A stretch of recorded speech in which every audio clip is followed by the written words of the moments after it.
لگتا یہ ہے کہ جو پاکستان کے اندر جو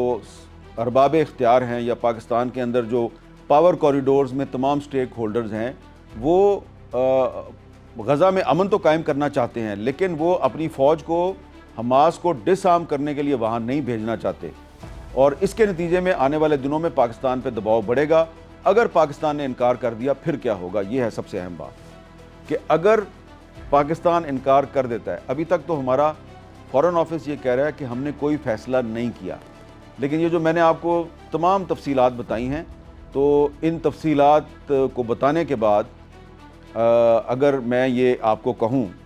کہ پاکستان کی قوم جو ہے وہ یہ نہیں چاہتی کہ پاکستان اپنی فوج کو غزہ بھیجے اور وہاں جا کے حماس کے ساتھ ہم لڑنا شروع کر دیں،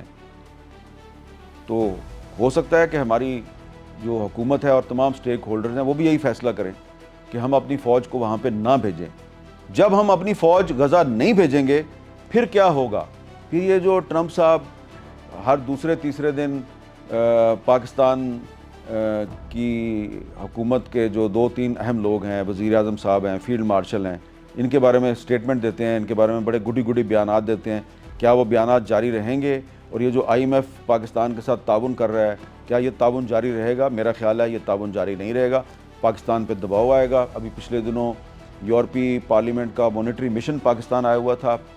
اس کو پاکستان کی گورنمنٹ نے بلایا تھا، اس کی میٹنگ ہوئی یہاں پہ پاکستان میں سٹیک ہولڈرز کے ساتھ، اور انہوں نے اس کے ساتھ ہی ساتھ پاکستان میں جو انسانی حقوق کی جو وائلیشنز ہو رہی ہیں اس پر بھی بات کی۔ تو ہو سکتا ہے کہ ای یو جو ہے وہ آپ کا جو جی ایس پی پلس سٹیٹس ہے جس کا کہ فیصلہ انہوں نے 2027 میں جا کے کرنا ہے، تو وہ پہلے ہی اس کے حوالے سے آپ پہ دباؤ ڈالنا شروع کر دیں۔ تو جو ویسٹرن کنٹریز ہیں ان کے پاس بہت سے ٹولز ہیں، ان کے پاس آئی ایم ایف ہے، ان کے پاس ورلڈ بینک ہے، اور بہت سے ادارے ہیں جن کے ذریعے وہ پاکستان پہ بہت دباؤ ڈال سکتے ہیں۔ پاکستان پہلے ہی بڑی مشکل سے ڈیفالٹ کے خطرے سے باہر آیا، اب آہستہ آہستہ ہمارے جو فورن ایکسچینج ریزروز ہیں وہ تھوڑے سے بڑھنے شروع ہوئے ہیں، لیکن ابھی تک وہ اس پوزیشن میں نہیں ہے کہ ہم کہیں جی ہماری اکانومی سٹیبل ہے، ابھی تک کافی انسرٹینٹی ہے۔ تو اگر ہم اپنی فوج غزہ نہیں بھیجتے، جو کہ میری ذاتی رائے میں نہیں بھیجنی چاہیے، اور اگر اس سلسلے میں کوئی فیصلہ کر لیا گیا کہ ہم نے نہیں بھیجنا، تو ہمیں اس کی سپورٹ کرنی چاہیے، لیکن ہمیں ساتھ ہی ساتھ یہ بھی سوچنا چاہیے کہ اگر ہم اپنی فوج غزہ نہیں بھیجتے تو پھر کیا ہوگا؟ پھر پاکستان کے خلاف ایک کمپین شروع ہو سکتی ہے، اور پاکستان کو پھر بلیک میل کرنے کی کوشش ہوگی، اور انڈیا اور اسرائیل جو ہیں وہ پھر دوبارہ